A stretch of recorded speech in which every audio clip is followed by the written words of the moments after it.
오늘 함께 보실 말씀입니다. 열왕기하 24장 1절에서 4절까지 말씀입니다. 성경에 쪽수가 있는데 605쪽 정도 보시면 되겠습니다. 열왕기하 24장 1절에서 4절까지 말씀입니다.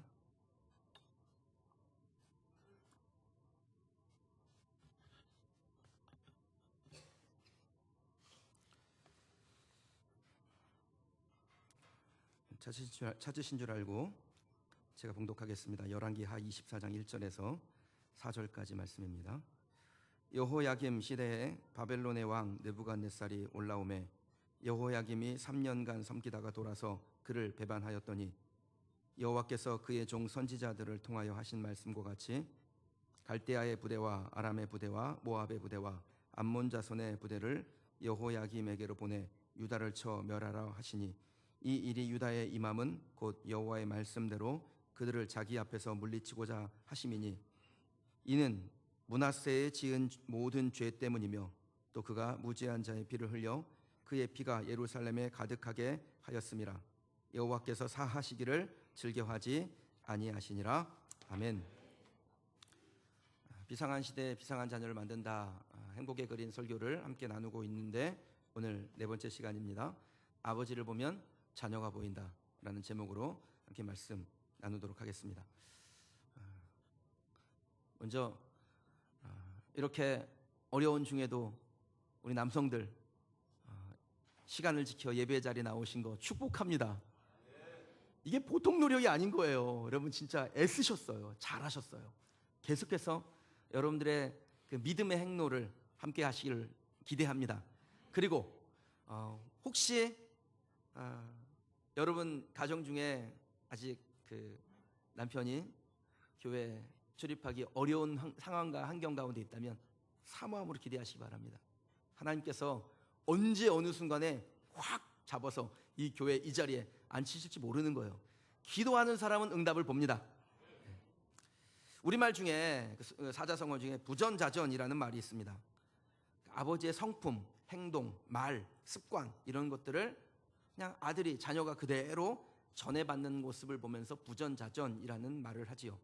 그러면 자식들은 엄마도 배우지만 진짜 아버지를 많이 배워요.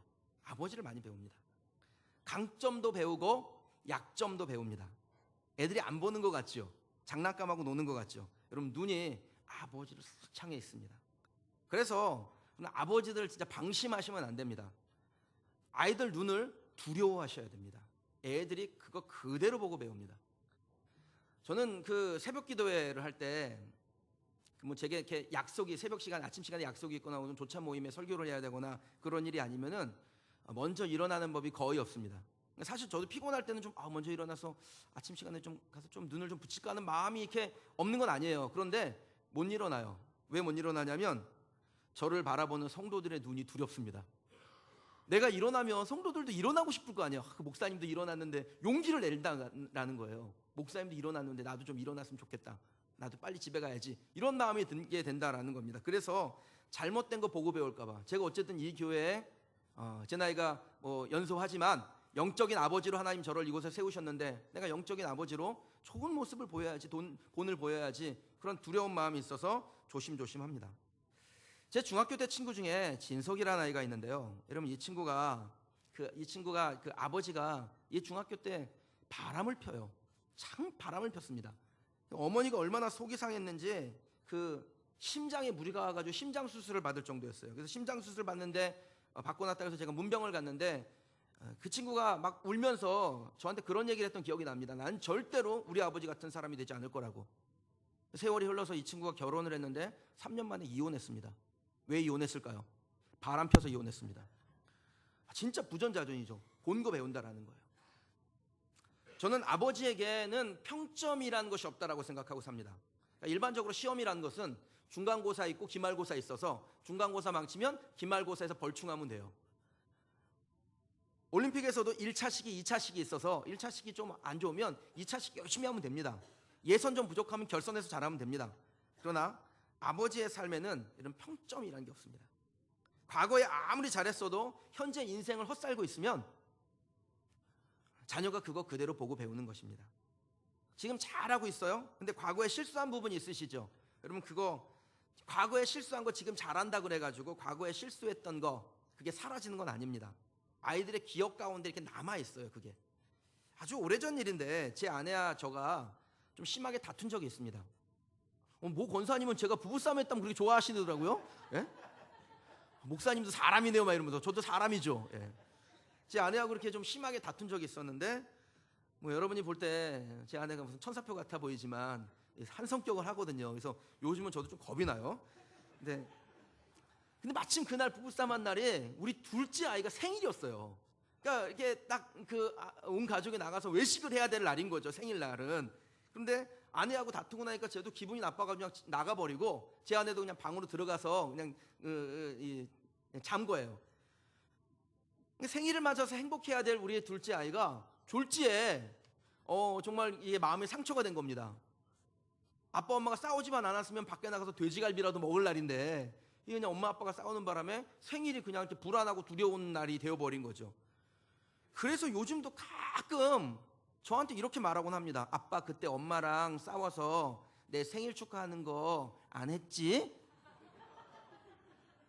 딴 거는 잘도 잊어버리면서 왜 그건 안 잊어버리는지 모르겠어요. 영어 단어를 그렇게 기억했으면 보캐블러리의 황제가 됐을 텐데 그냥. 그럼 제가 왜 이야기를 하는지 아시죠? 평소에 잘했다 할지라도 아이들이 안 좋은 영향을 받았던 어떤 한 사건들이 그 아이의 기억에 잔재한다라는 것입니다. 그러므로 아버지는요, 나는 평균적으로 괜찮은 사람이야, 이거에 위안 삼으면 안 됩니다. 나는 뭐 남들보다 좀 괜찮은 사람이잖아, 나는 잘못하는 것보다 잘하는 게 많잖아, 이것으로 막 스스로 위로하시면 안 돼요. 평상시에 아이들에게 잘했다고 할지라도 그 몇 번의 안 좋았던 영향력이 아이들의 인생을 망칠 수도 있습니다. 그러니까 그걸 두려워하셔야 돼요. 완벽한 아버지가 되기는 어려울 수도 있습니다. 그러나 그걸 두려워하셔야 된다는 겁니다. 그래서 아버지는 아무렇게나 행동해서는 안 됩니다. 아버지에게는 사명이 있는 것입니다. 어떤 사명이 있습니까? 내 자녀의 인생에 좋은 방향을 설정해 줄 사명이 있는 겁니다. 나침반의 용도를 잘 아시죠? 나침반은 아무리 흔들고 뒤집어 놔도 항상 뭘 가리킵니까? 북극을 가리켜요. 그래서 북극성을 딱 가리키는 겁니다. 지금처럼 이 첨단 장비가 없었을 때 과거에 이 나침반은 길 잃은 자들에게 희망이었습니다. 아버지는 자녀들에게 이 나침반과 같은 것입니다. 세상이 아무리 혼란스럽고 흔들려도 자녀들에게 아버지는 나침반이 되어주셔야 해요. 방향을 잡아주는 역할을 하셔야 되는 것입니다. 그런데 그 역할을 제대로 하지 못하면 어떻게 됩니까? 아버지가 흔들려 버리면요, 애들 같이 흔들리는 것이죠. 방향을 제대로 잡지 못하고 흔들리게 되고, 많이 흔들리다 보면 자녀들이 실패하는 인생을 살지도 모를 일입니다. 사랑하는 성도 여러분, 특히 이 자리에 앉아 계신 우리 아버지들에게 좀 묻고 싶습니다. 여러분의 자녀가 실패하기를 원하진 않으시죠? 여러분 자녀가 잘 되길 원하죠? 다들 여러분의 자녀가 잘 되길 원하실 겁니다. 그렇다면 아버지의 사명을 잊지 아니하시는 우리 성도들이 되시길 주님의 이름으로 축원합니다. 만일 여러분 가정에 이 육신의 아버지가 그 역할을 뭔가 제대로 하고 있지 못하다라면, 그럼 여기에 있는 어머니들에게는 더 큰 사명이 있는 거예요. 하나님께 더 기도할 이유가 생긴 것입니다. 여러분, 우리 교회에 뭐 시대적으로 뭐 그런 일들이 많이 있다 보니까 아버지가 부재한 가정이 좀 있습니다. 뭐 여러 가지 상황과 사정이 있지요. 이유가 무엇이든 현실은 자녀들이 좋은 영향을 받지 못한다라는 거예요. 아버지가 부재하기 때문에. 제가 그렇게 기도합니다. 이렇게 우리 성도들을 이렇게 위해서 기도하는 중에 보면은 아버지가 부재한 가정을 위해서 기도할 때, 하나님, 우리 아무개 누구 아버지의 좋은 영향력을 받을 수가 없습니다, 지금. 그러나 가장 완전하신 하나님이 그 아이의 아버지가 되어 주십시오. 그 아이가 하나님을 가장 완전한 아버지, 좋은 아버지의 모델로 삼게 하여 주옵소서. 이렇게 기도하곤 합니다. 여러분들도 그렇게 기도하셔야죠. 이게 어머니들이 하실 일입니다. 자녀를 위해서 기도할 때 혹시 아버지의 역할이 부재하다면 어머니는 아버지의 역할까지, 그 아버지가 좋은 아버지가 될 때까지 더 기도하셔야 될 사명이 있는 것이죠. 다른 어머니보다 더 좋은 기억을 남겨주는 엄마가 되셔야 되는 겁니다. 아버지의 목까지 하는 어머니가 되셔야 되는 거죠. 짐이 무겁습니다. 그러나 반드시 여러분 자녀들의 인생을 통해서 보답받게 될 줄 믿습니다. 저를 비롯하여 이 자리에 계신 우리 아버지들에게 오늘 말씀이 더욱 나 자신을 한번 돌아보는 계기, 내가 어떤 삶을 살아야 되는지를 깨닫는 계기가 되기를 주님의 이름으로 축원합니다. 오늘 본문에 보면요, 이 유다의 멸망, 유다라는 나라가 있는데 유다가 멸망하게 된 원인이 뭐냐? 므낫세라는 왕 때문이라는 것입니다. 성경 곳곳에서 이 유다의 멸망의 원인을 항상 한결같이 말해요. 누구 때문이냐면 므낫세 때문이라는 거예요. 도대체 이 므낫세라는 왕이 무슨 죄를 저지른 것일까요? 므낫세 이후에 아몬, 여호아스, 엘리야김, 여호야긴, 시드기야, 요시야, 이렇게 6명의 왕이 이 므낫세 이후에 유다를 다스렸는데, 요시야 빼고는 진짜 다들 만만치 않게 나쁜 왕이에요.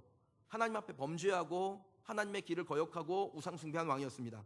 그런데 성경은 뭐라고 말하냐면 멸망의 원인이 누구 때문이냐? 므낫세 때문이라는 거예요.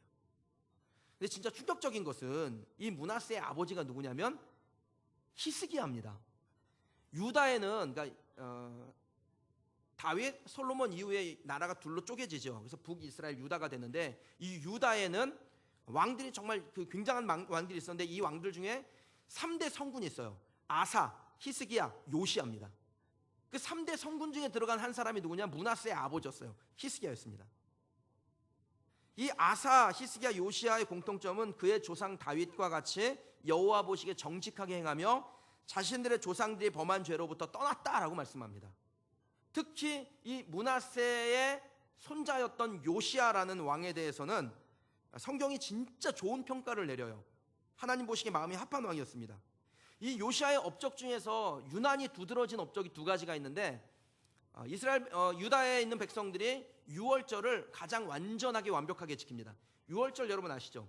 애굽에서 나올 때 그 피를 인방과 설주에 발라서 죽음의 사자가 그 집을 건너뛴 거, 유월하게 돼서 그 절기를 지키는 거 아닙니까? 그게 지금 우리에게 말하면 예수의 십자가예요.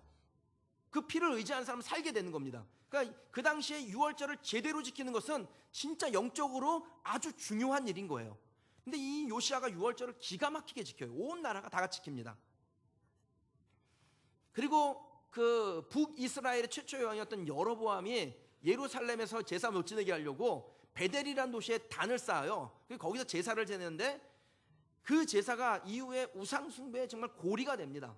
근데 누구도 그 제단을 못 건드리는 거예요, 감히. 그런데 요시야가 그 제단을 완전히 허물어 버려요. 그런 요시야가 있었음에도 불구하고 유다는 므낫세의 죄를 넘지 못하고 하나님의 저주를 받아 멸망하게 됩니다. 열왕기하 23장 25절에 보면 이 요시야가 어떤 왕인지 성경이 말씀하고 있는데, 우리 화면 보면서 같이 한번 읽어보실까요? 요시야와 같이 마음을 다하며 뜻을 다하며 힘을 다하여 모세의 모든 율법을 따라 여호와께로 돌이킨 왕은 요시야 전에도 없었고 후에도 그와 같은 자가 없었더라. 아멘. 평가가 진짜 좋지요. 왕 중에 요시야 같은 왕이 없었다라는 거예요. 그런데 이 23장 25절 바로 뒤에 있는 구절에 뭐라고 말씀하냐면, 함께 한번 읽어보실까요? 그러나 여호와께서 유다를 향하여 내리신 그 크게 타오르는 진노를 돌이키지 아니하셨으니 이는 므낫세가 여호와를 경노하게 한 그 모든 경노 때문이라. 아멘. 여러분, 요시야가 그렇게 하나님의 마음에 합한 왕이었음에도 불구하고 므낫세의 죄를 넘지 못하게 됩니다. 그러면 유다의 멸망을 가져온 이 므낫세의 죄악이라는 것이 도대체 무엇이었을까요? 이 므낫세의 죄악을 좀 정리하면, 첫 번째는요, 아버지 히스기야가 허물어 버렸던 그 유다 곳곳에 막 산당이 있었어요. 지금 우리나라로 말하자면 성황당 같은 겁니다. 그런 게 곳곳에 있는데, 그 산당을 다 허물어 버렸는데, 아들이 아버지가 허문 산당을 다 도로 세웁니다. 그리고 아합 행위를 따라서 바알 제단을 쌓고 아세라 목상을 만들고 1월 성신을 경배하는데, 그것을 어디에 두냐면 성전 안에다가 아세라 목상을 세워요. 이건 진짜 불경건한 일이에요. 그리고 그 마당에다가 1월 성신을 경배하는 제단을 쌓아서 거기서 막 제사를 지내요. 하나님의 성전을 완전히 거역하고 더럽히는 행위를 하는 것입니다. 그리고 정말 용서받지 못할 죄를 저지르는데, 자기의 아들을 불 가운데로 지나가게 합니다. 그러니까 이 암몬의 신이 몰렉이라는 신이 있는데, 그 몰렉이라는 신에게 제사 지낼 때 어떻게 하냐면 그 사람 인신 제사를 지냅니다. 자기 아들 장자를 그 불에다 집어 던져가지고 불태워서 그걸 제사를 지내는 거예요. 근데 이 므낫세가 자기 아들을 가지고 그렇게 제사를 지내요. 하나님이 가장 가증하게 여기시는 죄악이라고 성경에 기록하고 있습니다. 그러니 이 왕의 꾀임을 받아서 이 유다의 백성들이 얼마나 하나님 앞에 범죄했는지 성경이 이렇게 말해요. 여호와께서 이스라엘 자손 앞에서 멸하신 여러 민족들보다, 그 이전에 막 죄를 많이 지어서 멸하신 민족들 있잖아요. 그 민족들보다 유다가 더 심하게 죄를 범하였다라고 말씀합니다. 여러분, 이게 우리가 진짜 심각하게 이 말씀을 받아야 되는 이유가 있습니다. 왜냐하면 유다의 멸망을 가져온 이 므낫세가 누구의 아들입니까? 히스기야의 아들이라는 거예요. 이거는 진짜 기가 막힌 노릇이에요. 아버지는 훌륭했는데 아주 망나니 아들이 나왔구만. 여러분, 이렇게 생각해서 안 됩니다. 항상 모든 일은 인과관계로 묶입니다. 원인이 있기 때문에 결과가 나오는 거예요. 우리가 볼 때 히스기야는 조상 다윗의 길을 걸었던 왕인 것은 분명합니다. 하나님이 그를 얼마나 사랑했는지 병들어 죽게 됐는데 하나님 앞에 기도하니까 그의 수명을 15년 연장시켜 주셨고, 그리고 아스로의 군대가 침략해서 이 유다가 완전 멸망하게 된 상황에서 하나님께서 기적과 같은 하나님의 사자를 보내서 기적과 같은 일로 이 유다를 건져주시고 경제적으로도 풍요한 복을 얻게 하세요. 그러나 히스기야가 자기 자신은 하나님의 길을 따랐는지 모르지만 그의 자녀인 므낫세를요, 신앙적으로 양육하지 못했다는 것은 역사가 우리에게 증명하고 있는 사실이에요. 자녀 교육에 실패한 아버지였다라는 겁니다. 그러면 히스기야를 통해서 아버지들이 어떻게 처신해야 되는지 오늘 이 시간 발견하는 시간이 되기를 원합니다. 그럼 우리가 먼저 깨달아야 될 것은 안일한 신앙이 문제의 시작이 된다라는 거예요. 그냥 신앙생활 하고 있는 거예요. 그런데 안일한 것, 내일 하면 되지 뭐, 어떻게 되겠지, 그냥 그래도 기본은 하잖아, 이게 문제의 시작이라는 겁니다. 히스기야는 평점을 매기면 괜찮은 사람인 것은 맞습니다. 그는 하나님께 충성했던 사람이에요. 그래서 하나님께 복도 얻습니다. 생명 연장도 받습니다. 부강한 나라가 되는 복도 얻었습니다. 히스기야가 유다를 다스릴 때 이 유다가 부강한 나라가 되는데, 부강한 나라가 된 게 이게 전적으로 하나님의 은혜입니다. 원래 유다는 아수르, 역사적으로 아시리아라는 나라죠. 지금의 이라크를 중심으로 세워졌던 아주 강대국이었습니다.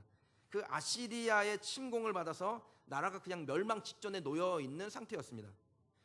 히스기야 14년, 왕이 된 지 14년 만에 아수르의 공격을 받아서 멸망하게 될 그 직전에 아수르에게 조공을 바치는 걸로 간신히 위기를 모면을 해요. 근데 그 조공을 얼마를 내냐면 은 300달란트, 금 30달란트를 냅니다.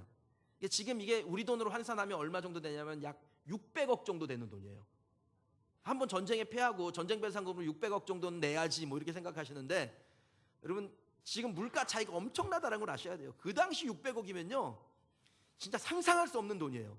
600억을 만들어내기 위해서 히스기야가 어떤 일을 하냐면, 열왕기하 18장 15절 이하에 있는 말씀이에요. 히스기야가 이에 여호와의 성전과 왕궁 곳간에 있는 은을 다 내어주고, 그때 유다 왕 히스기야가 여호와의 성전 문의 금과 자기가 모든 기둥에 입힌 금을 벗겨 아스로 왕에게 주었더라, 이렇게 말합니다. 그러니까 주다 도저히 모자라니까 어떻게 해요? 기둥에 붙어있는 금까지 싹 벗겨가지고 그냥 다 갖다 바치는 거예요. 그 국가 안에 있는, 성전 안에 있는 모든 걸 다 털어바치고 성전 기둥에 금까지 싹 벗겨서 바쳐야 할 만큼 그야말로 완전 쫄딱 망하게 된 겁니다. 근데 얼마 지나지 않아서 이 아수르가 또 침공을 해요. 그렇지 않아도 금고가 텅텅 비어가지고 정말 나라가 쪽박을 차고 있는 상황에 또 전쟁이 일어난 거예요. 근데 기가 막힌 노릇이죠. 얼마가 침략을 했냐면 18만 5천 명 이상의 군사들이 이 예루살렘을 둘러쌌습니다. 그런데요, 이 18만 5천 명 이상의 군사가 예루살렘을 둘러쌌는데 밤이 지나고 새벽이 됐는데 하나님의 사자가 이 히스기야가 하나님 앞에 기도하는 중에, 이사야가 하나님 앞에 기도하는 중에 이 한밤중에 여호와의 사자가 아수르의 군대를 덮쳐요. 뭐 어떤 일이 일어난지는 모르겠습니다. 뭐 출애굽시에 그 죽음의 사자가 막 덮쳐가지고 다 어떻게 했는지, 아니면 전염병이 돌았는지 하나님의 방식이 있겠죠. 18만 5천 명이 그냥 전멸을 해버린 거예요. 그럼 군사력의 대부분을 잃어버린 아수르 왕이 할 수 있는 게 뭐예요? 자기 그 나라로 도망가 버린 일밖에 할 수 있는 게 뭐 있겠습니까? 그러고 나니까 여러분 이제 성경에 기록하지 않은 그 뒷이야기를 제가 여러분에게 해드리려고 하는 거예요. 18만 5천 명이 그곳에 머물러 있으려면 그들이 가지고 있는 물자들이 있어요. 전쟁 물자들이 있죠. 무기도 있을 것이고, 또 군량미도 있을 것이고, 텐트도 있을 것이고, 각 사람들이 가지고 있는 이 각종 보물들도 다 그대로 놓고 그냥 가는 거예요. 다양한 전쟁 물자들, 엄청난 전쟁 물자들이 어떻게 되겠습니까? 그냥 유다가 다 한 번에 이 전쟁 물자들을 취할 수 있게 된 겁니다. 마치 로또 맞은 거예요, 이 나라가. 하루아침에 엄청난 부자가 됐습니다. 그럼 지금도 한 국가가 부강해지는데 전쟁만 한 게 없어요. 여러분, 옆나라 일본이 왜 이렇게 선진국이 되고 G7에 들어가고 떵떵거리게 살게 됐습니까? 전쟁에 패망해가지고 2차 대전 패망해가지고 완전 쫄쫄 굶고 있을 때 옆나라에서 전쟁이 일어나잖아요. 우리나라에서 전쟁이 일어났지 않습니까? 그 바람에 한국전쟁에 군수물자 되면서 거기서 이 일본이란 나라가 부강한 나라로 일어날 기회를 제공받은 거죠. 우리나라는 어떤가요, 여러분? 우리나라도 역시 전쟁으로 일어선 나라입니다. 베트남 전쟁이 일어났을 때 그 베트남 전쟁에 우리나라가 연합군에 참여하면서 거기서 얻어들인 수익을 가지고 이 나라가 경제 활성화의 기회로 삼은 것이죠. 그럼 지금 세계 곳곳에서 여기저기서 전쟁이 일어나는데, 그럼 전쟁 왜 일어나는지 아세요?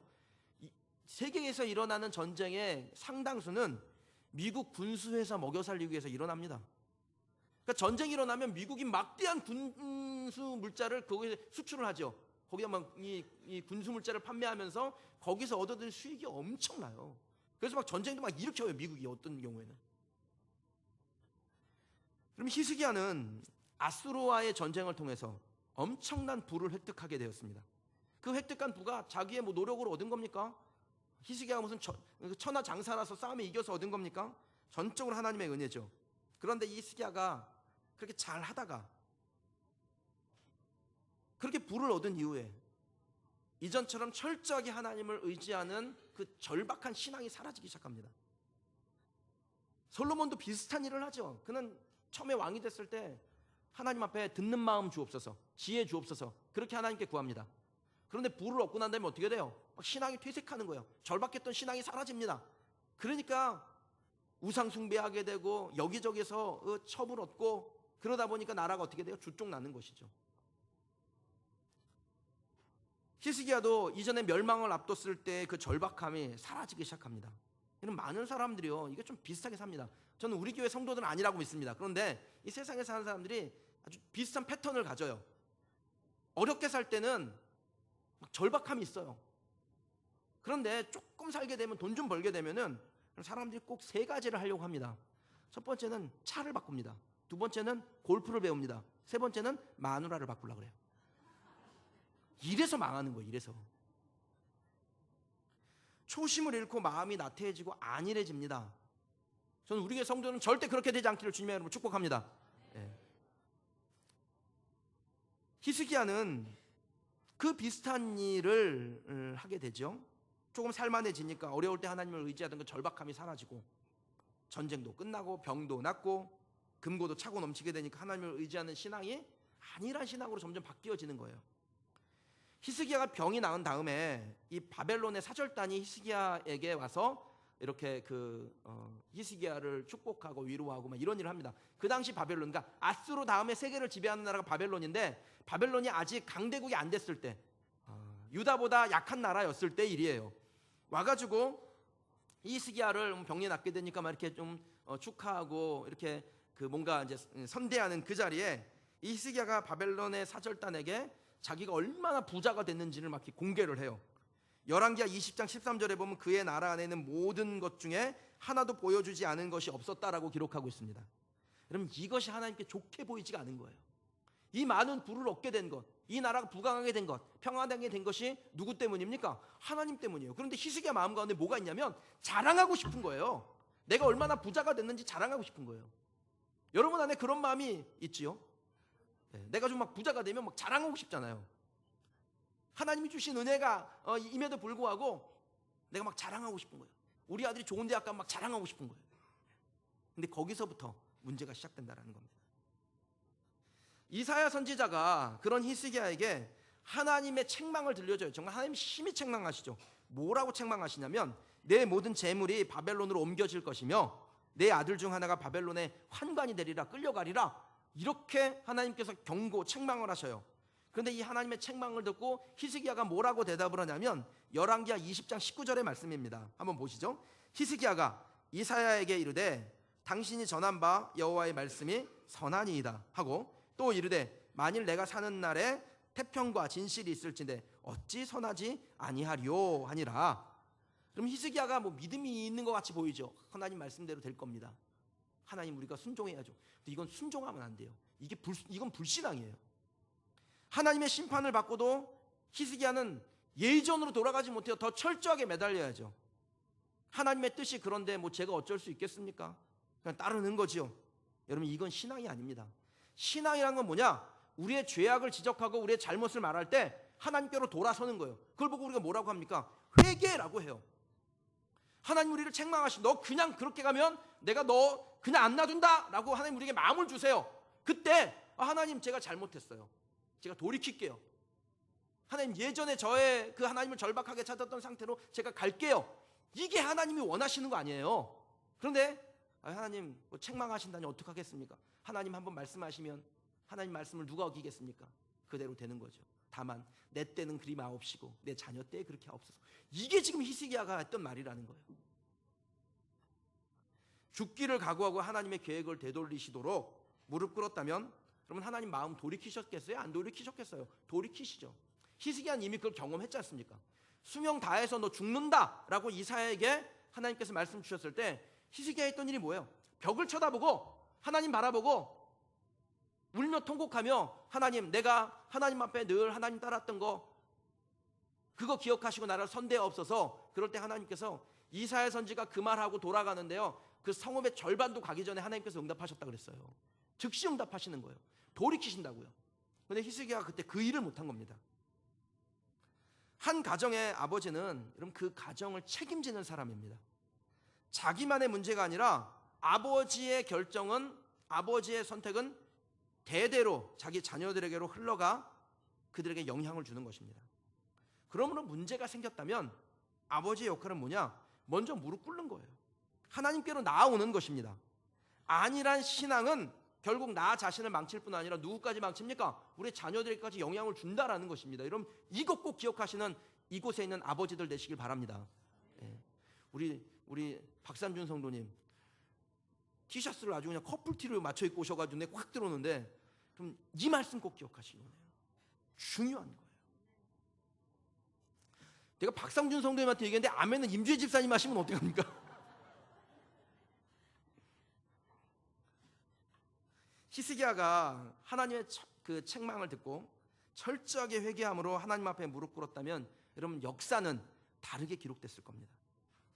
왜냐하면요, 히스기야가 이 하나님의 책망을 받았을 때가 그 BC 약 700년경 정도 됩니다. 그 BC 약 700년경에 어떤 일이 있냐면 므낫세가 태어나요. 그러니까 하나님의 책망을 들었을 때 히스기야가 처음 신앙으로 돌아갔다면은, 하나님 앞에 그 절박함을 회복했다면은 그 신앙으로 자기 자녀 잘 교육했을 겁니다. 그런데 그렇게 하지 못한 것입니다. 그럼 혹시 여러분에게 이 비슷한 일이 일어나고 있지는 않습니까? 안일한 신앙에서 절박함을 가지고 하나님 앞으로 나오라는 사인을 계속해서 받고 있는데 차일피일 미루고 있는 그런 삶은 아니신가요? 저도 그 사회생활 하시는 우리 남성들의 고충을 이해합니다. 힘들죠.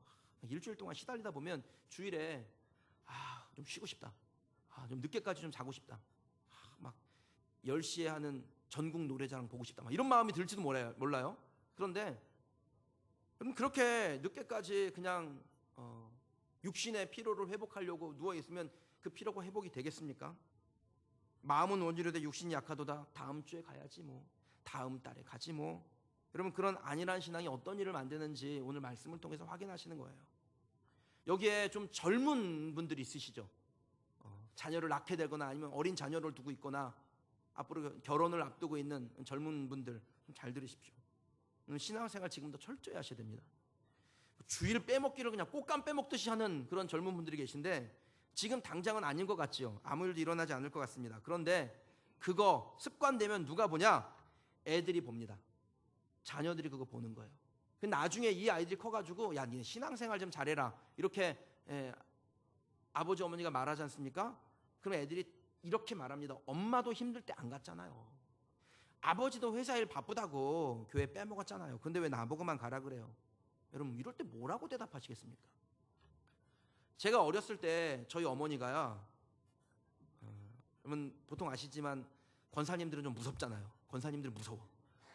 근데 우리 그 권사님이요, 저희 집에 있었던 그 권사님이, 그 권사님이요, 제가 몸이 안 좋아가지고 교회 가기 좀 싫고 몸도 좀 그 컨디션도 안 좋고 막 그래서 막 약간 엄살을 부리면서 엄마 나 몸이 아파서 교회 못 갈 것 같아요. 그러면은 우리 어머니가 뭐라고 했냐면 죽더라도 교회 가서 죽으면 천국 간다. 그러니까 군소리 하지 말고 교회 가. 그럼 교회 갔어요. 그래서 교회 안 가면 죽는 줄 알았습니다. 권사님들이 무섭잖아요. 그럼 야박한 것 같습니까? 아니죠. 이거 제대로 가르친 겁니다. 그러니까 저도 역시 우리 아이들한테 그거 제대로 가르치는 거예요. 주일에 예배 빼고 뭘 하는 거 우리는 상상도 못하는 일이에요. 저도 청소년기에 좀 방황 좀 했습니다. 여러분 토요일은 밤이 어때요? 주영아 토요일은 밤이 어때? 주영이한테 물어보면 안 돼. 주영이는 그 세대가 아니에요. 우리 아빠에게 물어보지. 이채영 집사님 토요일은 밤이 어때요? 좋지요. 예. 토요일은 밤이 좋아. 저도 토요일이 밤이 좋았어요. 그래가지고 밤새도록 놀러 다니는 거예요. 당구장 가서 막 당구 밤새도록 치고, 요즘 TV 보니까 뭐 죽방 전설 하던데 친구들하고 막 죽방 치고 막 이러면 놀다가 당구장 문 닫을 쯤 되면은 새벽 4시 막 이렇게 되면은 제가 어딜 가냐면 교회 갑니다. 그래서 한 주간의 죄를 다 회개해요 그날. 그리고 월요일부터 새로운 삶을 사는 거예요. 예. 또 이렇게 놀러 다니는 거죠. 그런데 여러분 그렇게 한 주간의 삶을 형편없이 살았어도 주일에 계속해서 교회를 나오다 보니까 그럼 무슨 일이 있냐면 주님 만나게 됩니다. 이게 좀 놀라운 거예요. 한 주간의 삶이 형편이 없는데 주일에 나오니까 주님을 만나게 되더라는 겁니다. 여러분의 자녀들이 한 주간 동안 토요일 밤이 좋아가지고 뭔 짓을 하고 하더라도 그럼 주일을 꼭 예배의 자리를 지킬 수 있도록, 무슨 일이 있어도 예배의 자리 지킬 수 있도록 부모들이 앞장서셔야 됩니다. 제대로 예배 안 드려도 괜찮습니다. 우리 뭐 청소년들 나와가지고 보면요, 막 헤드폰 꽂고 막 듣는 애도 있고 핸드폰 하는 애도 있고 무슨 뭐 주무시는 애도 있고 다양해요. 그런데 그러는 중에 예배 제대로 안 드려도 은혜의 자리에 있다 보면 얼떨결에 주님 만나게 되는 날 옵니다. 저도 그렇게 만났어요. 얼떨결에. 그렇게 주님 만나고 나니까 인생의 모든 것들을 주님께로 초점을 맞추게 되더라고요. 근데 부모가 안일하게 신앙교육하면 자녀들에게 뭐가 생겨요? 불신앙의 여지가 생기죠. 그리고 그러다 보면 하나님이 뒷전으로 밀려요. 하나님이 뒷전으로 밀리다 보면 결국 하나님을 떠나게 되는 겁니다. 그럼 저는 우리 교회 성도들이, 또 우리의 자라나는 다음 세대들이, 우리가 늘 기도하지 않습니까? 이 다음 세대들이 진짜 하나님을 인생의 우선순위, 가장 중요한 분으로 여기는 그러한 우리 부모들, 자녀 세대들 되기를 주님의 이름으로 축원합니다. 우리가 두 번째로 좀 깨달아야 될 것이 있습니다. 그건 아버지의 신앙이 자식의 신앙이 되지 않는다라는 겁니다. 그러면 히스기야는 나름 신앙을 잘 지켰던 사람입니다. 근데 늦게 얻은 아들에게 그 신앙이 제대로 전수가 되지를 못했어요. 히스기야가 54세 때 죽는데, 히스기야가 죽을 때 므낫세가 12살이었어요. 왕이 됩니다 그때. 그러니까 히스기야 나이에 42살 때 아이를 낳은 거예요. 저보다 살짝 어린 나이 때 아이를 낳은 거죠. 그냥 얼마나 아이가 귀여웠겠어요. 뭔 잘못을 해도 잘못으로 보이지 않았을 겁니다. 제가 어제 고진숙 권사님하고 서울에 이제 그 성도 결혼식에 참여하러 갔는데, 그 집사님 그 가정에 진돗개 새끼를 한 마리 키우기 일주일 됐답니다. 근데 권사님은 이 개가 순종인데 막 그냥 막 화분 없고 막 그냥 난리 치고 막 이러니까 막 개가 싫은데 막 이렇게 잘못해가지고 그러지 마! 그러는데 이상임 선생님 그런다는 거, 그냥 내비둬도 이게 늦게 얻은 그거죠. 똑같은 거예요. 여러분 늑둥이 얻으면 귀엽잖아요. 그러니까 히스기야가 므낫세를 볼 때 그런 마음이었던 것이겠죠. 신앙생활 형편없이 해도 때가 되면 잘 믿게 되겠지 그러고 말았을 겁니다. 근데 그렇게 됩니까? 그럼 제대로 신앙 가르치지 않고 오냐 하면 그 아들이 어떤 결과를 만드냐? 나라를 망쳐요. 나라를. 히스기야가 므낫세 제대로 안 키웠을 때 므낫세가 나라를 망칩니다. 아버지의 신앙이 좋다고 자녀들의 신앙이 저절로 좋아지지 않습니다. 가르쳐야 좋아지는 것입니다. 아버지 신앙은 아버지의 몫이고 자녀 신앙은 자녀의 몫이죠. 그러니까 제대로 가르치지 않으면 절대로 신앙인이 되기 어려운 것입니다. 결과가 우리에게 말해주는 거잖아요. 히스기야가 신앙이 좋아도 아들의 신앙이 형편없어지는 거 아닙니까? 간혹 교회 보면 아버지는 신앙심이 깊은데 자녀들이 예수님 인격적으로 만나지 못하고 그냥 종교적인 행위만 하는 그런 가정을 봅니다. 혹은 애들이 교회를 안 나와요. 분명히 문제가 있음에도 불구하고 언젠가 때가 되면 돌아오겠지 하고 방치해 놓습니다. 지금 애들이 안 나와도 괜찮아요. 그런데 부모는 언젠가 돌아오겠지 이러면 안 된다라는 거예요. 부모가 할 일이 뭡니까? 무릎 꿇어 기도하셔야죠. 돌아오도록. 하나님께 간절히 구해야 되는 것입니다. 그러면 히스기야라고 므낫세가 그런 아들이 되기를 원했겠습니까? 근데 그냥 국정에 바쁘다는 핑계로, 나란 일에 바쁘다는 핑계로, 애들이 많은데 누구만 편애하고 누구만 가리킬 수 없다는 뭐 그런 핑계로 방치한 것이 결국 혹독한 대가를 치르는 결과로 나온 것이죠. 진짜 여기 계신 아버지들께 그리고 또 어머니들께 부탁드립니다. 자녀 교육, 신앙 교육 그 안일하게 하시면 안 됩니다. 나중에 후회할 일 생기기 전에 여러분 지금부터 잘 하시기 바래요. 여기 젊은 가정들, 내 자녀가 아직 대학에 안 갔다. 여러분 잘 들으십시오. 그럼 청소년기를 지나면 수용성이 급격하게 떨어집니다. 받아들이려고 하는 마음이 안 생겨요. 그러니까 청소년기 안에 어떻게든지 여러분 복음이 들어가고 해결하셔야 돼요. 애들이 청소년기를 지나서 청년이 되고 뭐 장년이 돼가지고 예수님을 믿는다? 기적입니다. 기적. 그러니까 여러분 중에 지금 막 장년이 돼서 예수님 믿은 분들 있죠? 기적인 줄 아세요. 그럼 우리 자녀들이 어렸을 때 말씀을 받아야 돼요. 그래서 그 말씀대로 그것이 훈련이 되고 하나님을 섬기는 것이 익숙해져야 이 아이들이 어른이 돼도 교회를 떠나지 않습니다. 이때 제대로 말씀 안 들어가면 나중에 정말 몇 배의 노력을 기울여야 됩니다. 전 저와 여러분들이 이 세상적인 기준으로 자녀들의 인생의 방향을 결정하지 않기를 원합니다. 주님을 잃으면 모든 것을 잃은 것입니다. 히스기야와 므낫세의 관계 속에서 우리가 깨달아야 될 것은 당장 현실 속에서 잘 되는 거, 주님도 모르는데 바르게 신앙교육이 안 됐는데 뭐 현실에서 잘 되고 있다. 여러분 이게 축복이라고 받으면 안 됩니다. 히스기야가 통치할 때 나라가 좀 부강해졌어요. 경제성장 이뤘습니다. 근데 그가 이 이룬 경제성장이 나중에 바벨론의 침략의 원인이 될 만큼 그렇게 경제성장을 하죠. 그 나라 침략하면 뺏을 게 많더라 뭐 이런 거예요.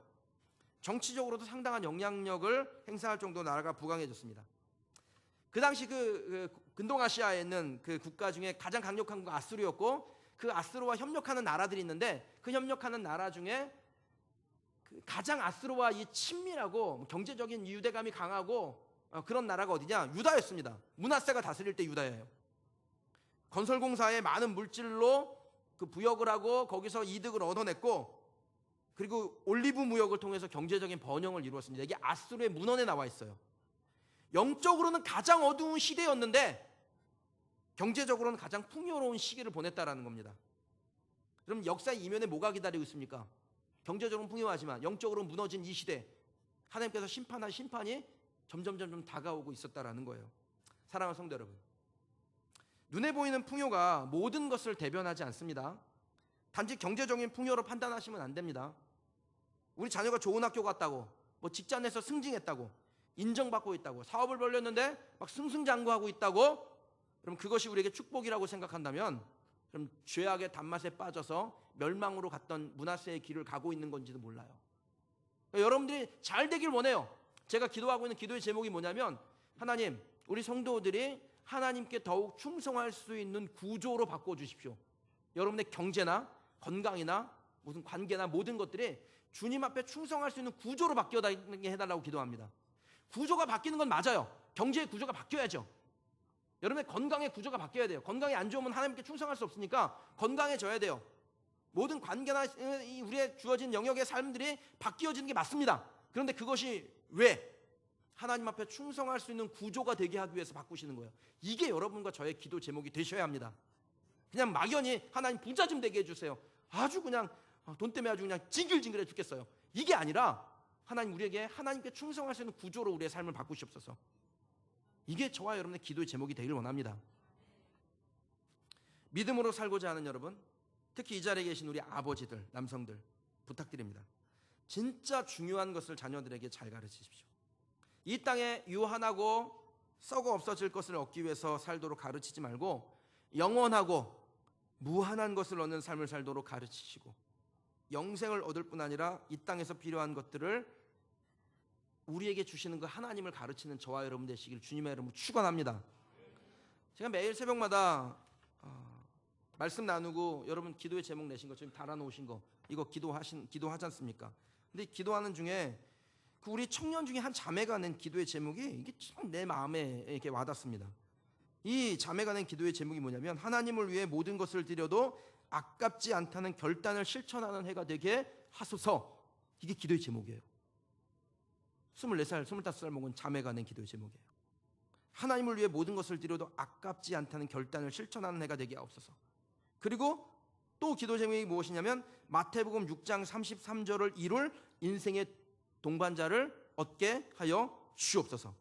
마태복음 6장 33절 말씀 화면에 나와 있죠. 그런즉 너희는 먼저 그의 나라와 그의 의를 구하라. 그리하면 이 모든 것을 너희에게 더하시리라. 이게 이 말씀이에요. 근데 이 말씀을 함께 이룰 사람을 인생의 동반자로, 내 남편으로 하나님 주옵소서. 이게 이 자매의 기도 제목인 것입니다. 그럼 말씀은 우리에게 먼저 그 나라와 의를 구하면, 무한하고 썩지 아니할 것을 너희가 구하면 이 모든 것 무한하지도 아니하고 썩어 없어질 것이지만 그래도 이 땅에서 필요한 것이니까, 유익하게 너희에게 유용될 것이니까 썩을 것이지만 그러나 편리하고 유익하니까 그걸 너희에게 주리라, 이런 겁니다. 그게 건강이나 혹은 물질이나 혹은 뭐 명예나 권력이나 뭐 이런 것들이죠. 이런 것들이 하나님 앞에 충성할 수 있는 구조로 만들어지게 하신다라는 거예요. 이게 마태복음 6장 33절의 말씀입니다. 전 저와 여러분들이 자녀들에게 진짜를 가르치기를 원합니다. 진짜는 뭡니까? 이 모든 것을 너에게 더하신대, 열심히 해봐, 이게 아니라 하나님의 나라와 의를 구해, 이걸 가르치는 거예요. 이게 진짜 가르치는 거죠. 부모님들만 신앙생활 잘하는 거, 이거 직무유기입니다. 이게 진짜 이기적인 거예요. 부모님들만 신앙생활 잘하는 거는. 왜? 우리 자녀들이 멸망으로 달려가고 있는데 그냥 방치하는 거니까. 우리 아이들이 우리보다 더 잘 되어야 되지 않겠습니까? 아닌가요? 아멘의 포인트를 못 맞추면 설교의 리듬이 꺾여요. 여러분, 우리 자녀들이 우리보다 더 잘 돼야지 않겠습니까? 네. 그렇다면 신앙 제대로 가르치고 자녀들의 영생을 위해서 간절하게 기도하는 부모님들 되시길 축복합니다. 특별히 아버지들이 오늘 그렇게 되기를, 그렇게 결단하기를 주님의 이름으로 축원합니다. 우리 그 교회 자녀들 중에, 청년들 중에 군복무하는 자녀들이 참 많습니다. 오늘 이렇게 또 형선이가 마지막 만려누가를 나와서 우리 양주현 집사님 옆에서 딱 그렇게 예배를 드리고 있는데, 이 군복무하는 청년들 중에 한 아이가 보낸 편지가 있어서 여러분에게 좀 읽어드릴까 싶어요. 이렇게 이제 훈련소 들어가서 얼마 안 된 따끈따끈한 군인이에요. 수료식까지 4일 남았습니다. 목사님, 사모님, 교회 공동체 기도 덕분에 잘 버틴 것 같습니다. 하나님께 감사하고 영광의 박수 올려드립니다. 기도해 주신 교회 가족분들께 감사합니다. 목사님, 사모님, 교회 청년부 감사합니다. 우리나라 지키는 제가 교회 성도분들 또한 지킬 것입니다. 여러분 파이팅 하십시오. 정말 제가 이거 보는데 시간이 없었는지, 막 저도 군대 가서 편지 써봤는데요, 시간이 막 없잖아요. 막 빨리 써 그러니까 글씨는 개발세발 썼더라고요. 그런데 그 내용이 진짜 제 마음 가운데 감동으로 딱 남는 거예요. 그럼 저와 여러분이 자녀들에게 이 신앙 가르치는 분들 되시길 원합니다. 결정적인 순간에 하나님 붙잡는 자녀들, 어려운 순간에 우리 주님 의지하는 자녀들, 자기 인생의 가장 중요한 결정을 내려야 될 때 하나님의 나라와 의인가라는 것을 질문할 수 있는 그러한 자녀들로 자라나도록 그럼 기도하는 우리 그리스도 교회 성도들 되시길 주님의 이름으로 축복합니다. 이 시간 두 가지의 기도 제목 놓고 함께 좀 기도하시고 하나님의 은혜를 구하시길 원합니다. 첫 번째는요, 여러분 신앙생활 제대로 하는 아버지, 어머니 되게 하옵소서, 이렇게 기도하십시다. 그럼 자녀들에게 신앙의 모순을 보여주면 안 됩니다. 자녀들에게 하나님 잘 섬기라 그러고 우리 부모들은 결정적인 순간에 하나님보다 세상을 선택하게 된다면 자녀들은 모순을 발견하게 됩니다. 그럼 이 자녀들이 똑같은 상황에서 똑같은 선택을 해요. 하나님 자녀들에게 신앙의 모순을 보여주지 않고 정말 제대로 신앙생활하는 모습 보여주게 하옵소서. 그렇게 하나님 앞에 구하십시다. 신앙생활 하나님 제대로 하는 아버지, 제대로 하는 어머니 되기를 원합니다. 이게 우리의 기도의 제목이 되기를 소원합니다. 두 번째는요, 우리의 자녀들이 하나님 나라와 하나님의 의를 먼저 붙잡는 자녀가 되기를 위해서 기도하십시다. 그런 자녀들에게 이 모든 것을 더하신다라고 말씀하신 하나님의 그 말씀 의지하여 그렇게 기도하는 저와 여러분 되기를 원합니다. 이 제목 놓고 우리 자녀들을 위하여 또 우리의 신앙을 위하여 하나님 앞에 기도하는 시간 갖겠습니다. 함께 기도하십시다.